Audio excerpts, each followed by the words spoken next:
Hello and welcome to On Campus at SUNY New Paltz. This is a weekly television program. It features stories of interest to the university and the surrounding community.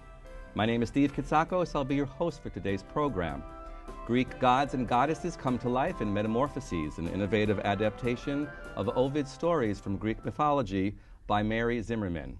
It'll be on display at McKenna Theatre here on the campus between November 12th and the 22nd. And we're here today to talk about bringing this production to life with the director, Nancy Saklad. Hi, Nancy. Welcome to the program. And we'll be joined later on by some of the scenic design artists, the costume designer, our movement coach, and some of the actors involved in the production. But Nancy, why don't I start with you and ask you right away, what drew you to this material? It's very poetic, it's very lyrical, it has something for everyone. There is comedy, there is tragedy, there is lyrical movement, there's poetic language, it's kind of sexy in places, and it was an opportunity to put a giant pool on a stage and dive in. So tell me about the pool, because I understand that the pool figures very prominently, at least in this particular adaptation of the stories, and I know we've constructed one on the McKenna stage. Why is the pool important to the play? The Greeks and the Romans in particular, because that's when Ovid was writing, was during the Roman age, put a lot of emphasis on water in their society. It stood for a lot of things. It stood for chaos, it stood for peace, it stood for tranquility. It was a place to bathe. There were the Roman baths. The aqueducts brought water to the Romans from a distance, and so water was highly valued. In our play, water has a lot to do with transformation. As in Metamorphoses.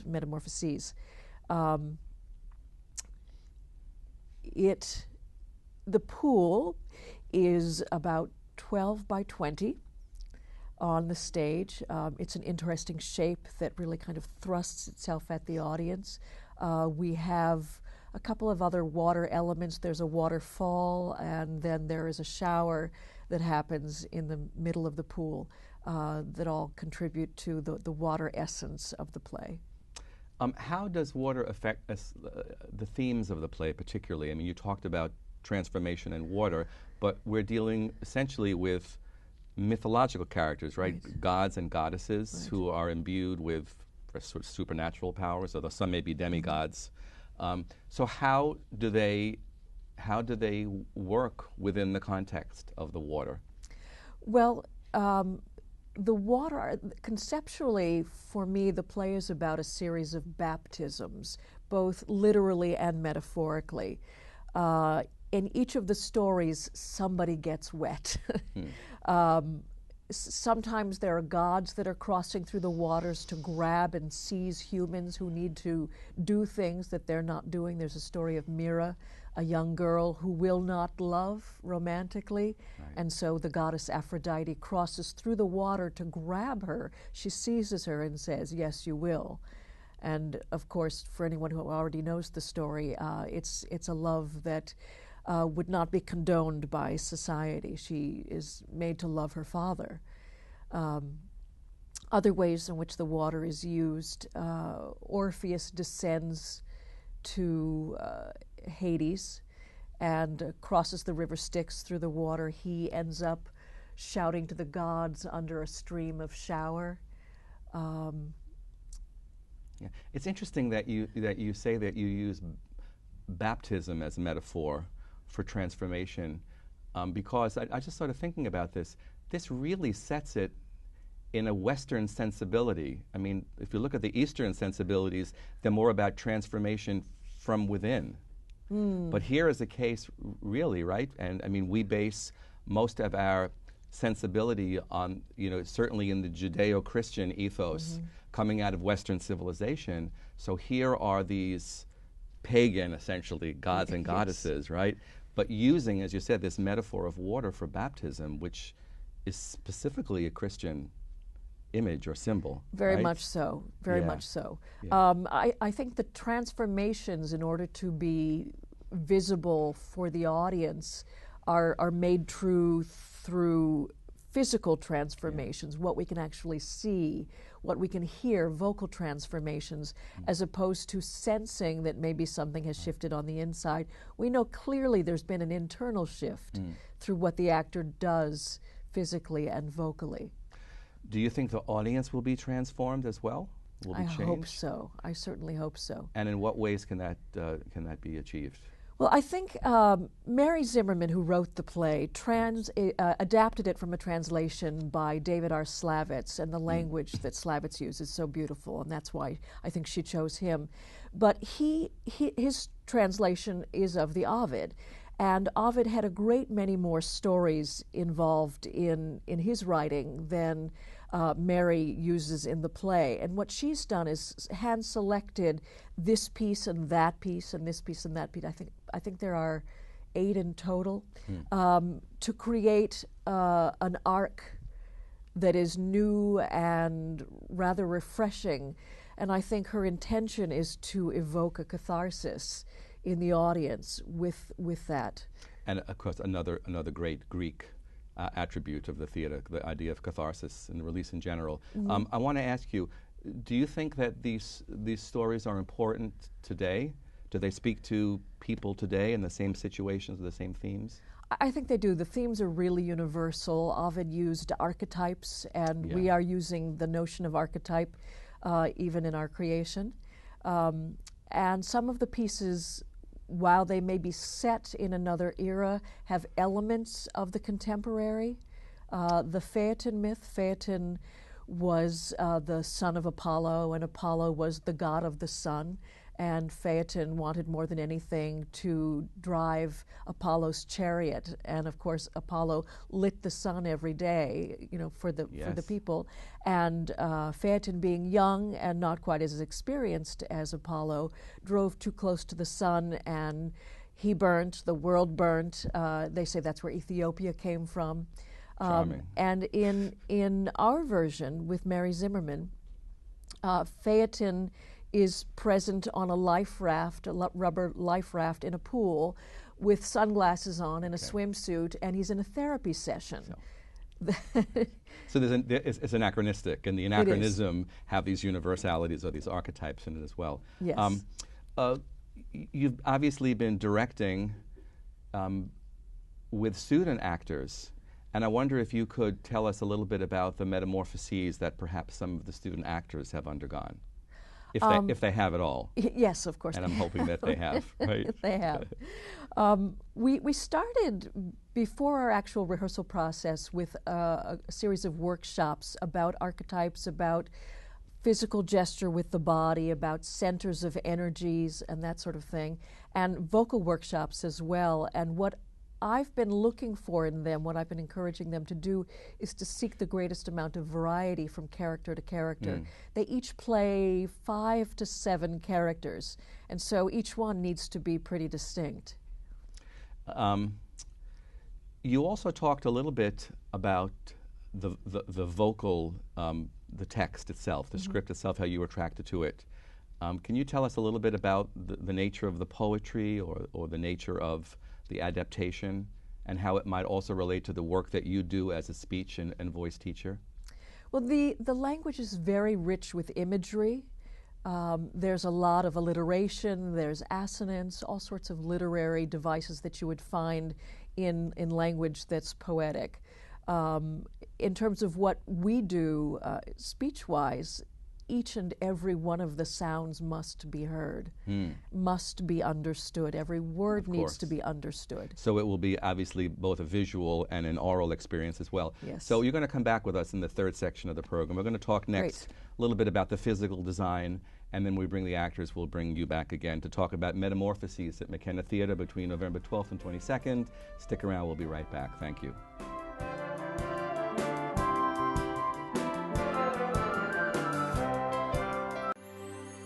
I'm so glad I've chosen the School of Business at SUNY New Paltz. So far I've taken classes in marketing, management, accounting, finance.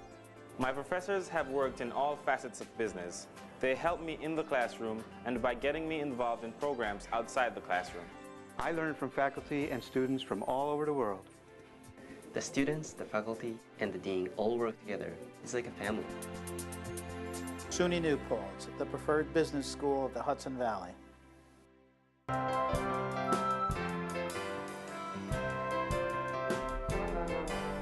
Welcome back to On Campus at SUNY New Paltz. We're continuing a conversation about Metamorphoses, an innovative adaptation of Mary Zimmerman of Ovid's stories about Greek mythology. And we're talking today here about the world of the play with Yoav Kadar. Yoav is a movement coach. And Zach Kiernan. Zach has designed the costumes. And Jake Iwanis, who is the scenic designer, designed the scenery that's used from the production. Our director, Nancy Saklad, talked a little bit about her vision for the play, her idea. We know that it takes place essentially in a pool. We know it recreates the lives and stories of these Greek gods and goddesses. And the three of you, along with some other artistic associates I know, were responsible for bringing to life the world of the play, certainly visually and physically. So I'll start with you, Yoav. How do gods and goddesses move? Well, each one of them is a different character, so that's my initial starting point. And then I let the actors start the process, and then I just try to guide them through it. I don't bring any preconceived ideas, just to stay within Nancy's vision and their natural impulses. So if it really veers off into a really wrong direction, we try to bring it back on track. Have you worked in the pool itself with the actors? Yes, the various challenges with it. Right. Did you get in the pool with them? At some point, Oh, yes. okay. Right. I was ready to go in. How was that, yo? I was ready to go in, have my bathing suit on. Yeah. But you know, first of all, the water temperature the first time was too cold to do anything, and some of our actors were really brave and stayed in there for a while. So it's about temperature of the water. The water makes a certain noise. About footing in the pool. A lot of basic practical aspects that you have to take in mind before you can even address any kind of character work on it. So it's a challenge. Also, when you get out, it's wet. People are wet. Their costumes are wet. How do you partner one another when you're wet and hold each other? So there are a lot of really practical, very simple things we don't really think about when we'll see the play, but a lot of them had to be solved during the process. A great attention to detail, especially with physical attributes like that. I understand that. So what audiences will see when they come into McKenna Theatre, of course, first of all, they'll see the scenery that you designed, Jake, and obviously the director couldn't do anything unless she saw what you had to give her.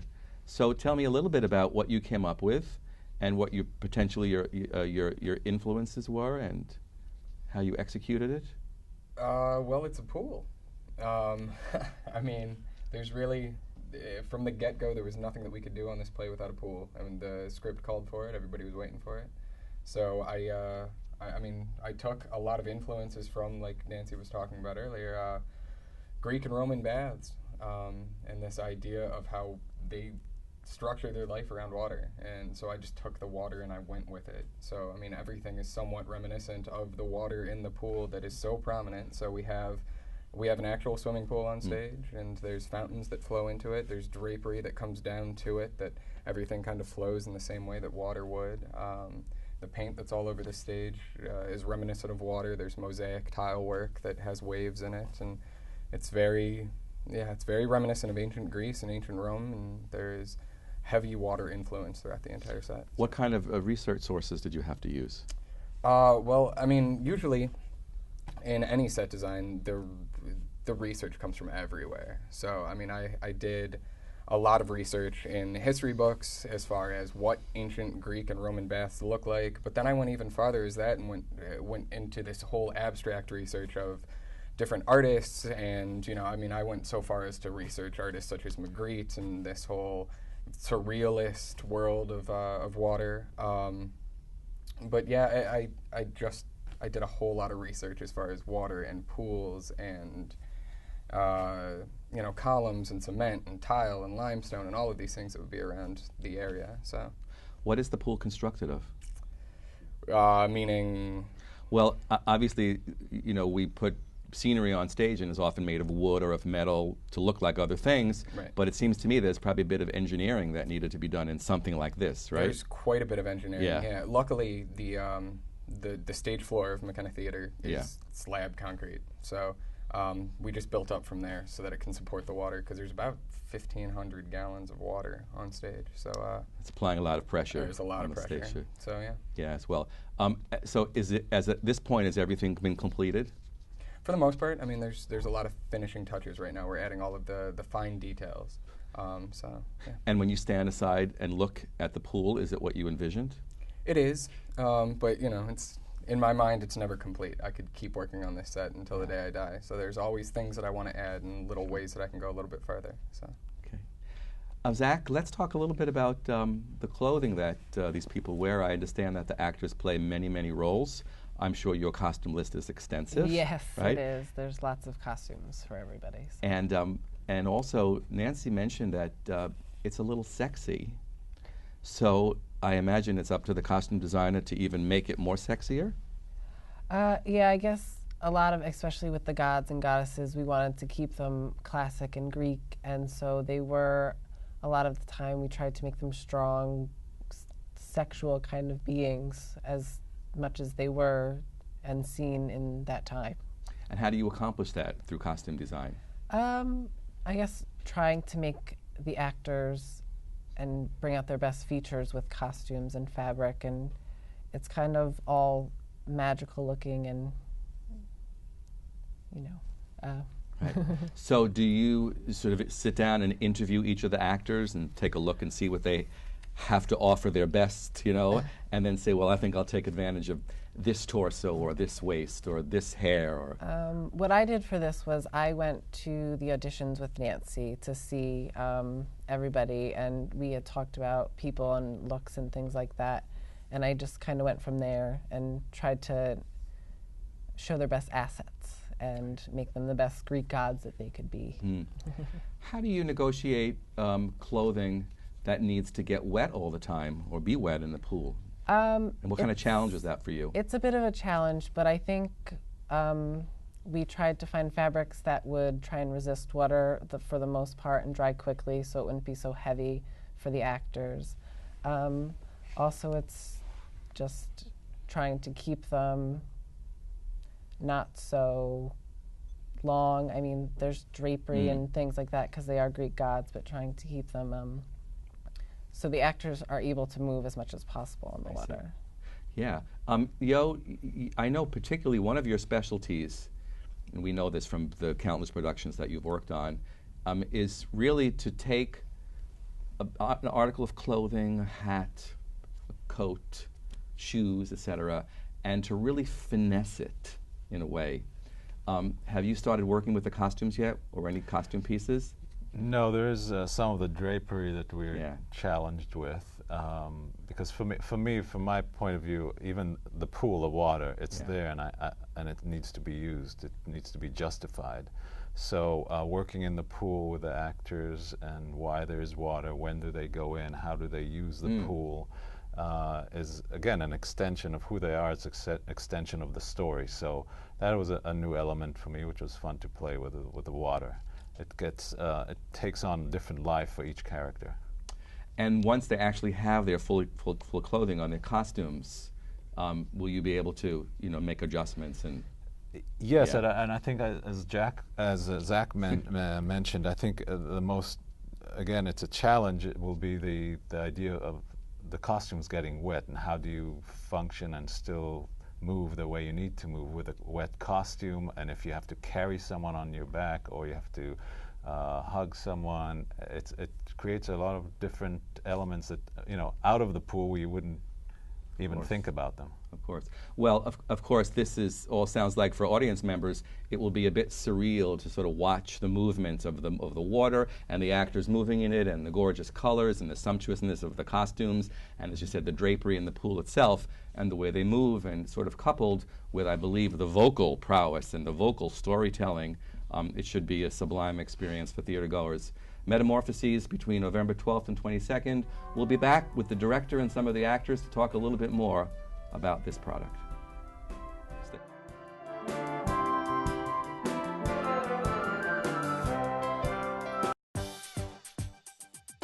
Take a step up in your career with a master's degree from SUNY New Paltz.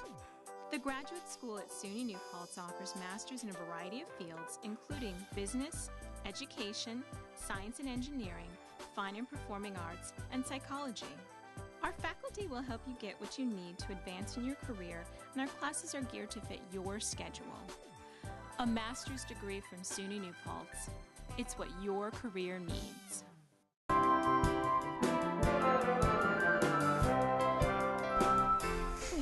Hi, we're back talking about Metamorphoses. It's a theater arts department production of the main stage season, and we're here with the director, Nancy Saklad, who's an assistant professor in the theater arts department, and we're joined by two of the actors. This is Keenan Bloom, and this is Nicole Carroll. Welcome to the program. Welcome back, Nancy, as well. Thank you. We have actors. Whenever we have actors, it always seems very glamorous that we have actors. We have very glamorous student actors here.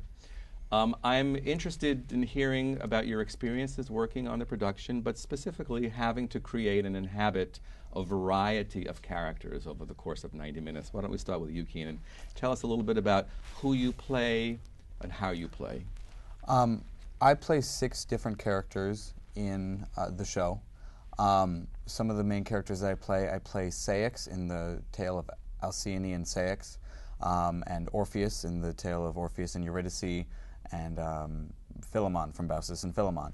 And all of these characters are very different, and one thing that was really difficult for me, and I think for all of the actors, was to really differentiate each character from the other one, both vocally and the way we use our body, and just really kind of getting into a different character's mindset, which I think is really important, because I think for me, as soon as you kind of feel really what the character is feeling, what the character is thinking, how the character acts, everything else can come from it. And the body is important, the voice is important, and it was very difficult for me to try and make each character different and really be conscious of that without just doing my unconscious kind of whatever mumbo jumbo, just doing the same thing. Sure, sure. Nicole, what about your experience? Do you have quick transformations? Not necessarily quick transformations. I play about 6 or 7 different people. Aphrodite, Psyche. But personally, for me, the hardest ones have been the narrators. It's when you have a character, there's more of like a foundation to try and create like a different physicality, different voice work, than it is to create a character out of a narrator. That was just the hardest part for me. You know, trying to decide, you know, am I involved in the story? Am I at the outside looking in, or can I be connected to what I'm saying about, you know, what's going on in front of me? Is that because you need to be neutral and have a neutrality? It started off that way, I think, but as the play and the production has developed, I think the narrators have been more connected to what's going on. How's it been to work in the pool? Obviously, as Nancy said, the pool is the big elephant on the stage. What have your experiences been with the water? I'm actually not in it that often, not as much as Keenan is. So for me, it's been okay. The first night, it was so cold. But actually, we had a photo call a couple weeks ago, and we were in the costumes that had just been, you know, pieced together and thrown together for the purposes of taking a picture. Moving with the costumes was really hard. The train billows out behind you, and it creates a lot of weight that was really unexpected. But I'm actually pretty okay with the water now. They found some way to heat it up a little bit, so it's not too bad. How about you, Keenan? The cold was definitely the big deal the first night. We were rehearsing Alcyone and Ceyx, and it seemed like it just went on and on and on. And in that show, I have to be, I'm carried back to my wife after I've died out at sea by Hermes, and I'm left out on the shore, and I'm put out into the water. So we're sitting there figuring out, working with Yoav. We're working with him on movement and all of this time I'm in the water that is very cold, and that was really difficult. But now that they've heated the water, I really love working in the water. I think as soon as we got into the water, going from rehearsing in the black box and then going into the water, it just brought so much more to it. It made it more real. It was as if the water itself was another actor. Well, I'm sure in this production it is another actor, and I mean, swimmers have also said that they don't feel right when they're not in the water, when they're out of the water, through that. But I wanted to ask Nancy, just in that final question, you know, they say, what, 2/3, 80% of a director's job is in picking the right cast? Casting, yes. Yeah. How do you feel about that in terms of this play? I think it was probably a higher percentage, maybe 99%. Wow. Because we need so much from so few people. Sure. You know, they play 70, 80 characters all told, 10 of them. And they need to be versatile. So casting was probably the most important decision that I've had to do since I started this process. And did you particularly assign who would play what, or does it actually, you know, prescribe that this particular actor will play these following gods or narrators or whatever? The script makes a pretty strong suggestion, and I followed those guidelines because it could be chaos without it. Yeah, great. Metamorphoses is going to be at McKenna Theatre between November 12th and the 22nd.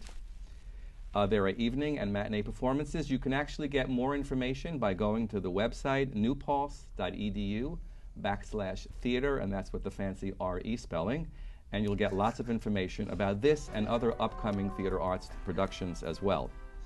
We hope to see you there. Fascinating story, we're told, for school children under middle school, is it? Yeah, so I would say in general, bring your 13-year-old, but not younger than that. For On Campus at SUNY New Paltz, this has been Steve Kitsakos. Thank you very much, and we'll see you next time.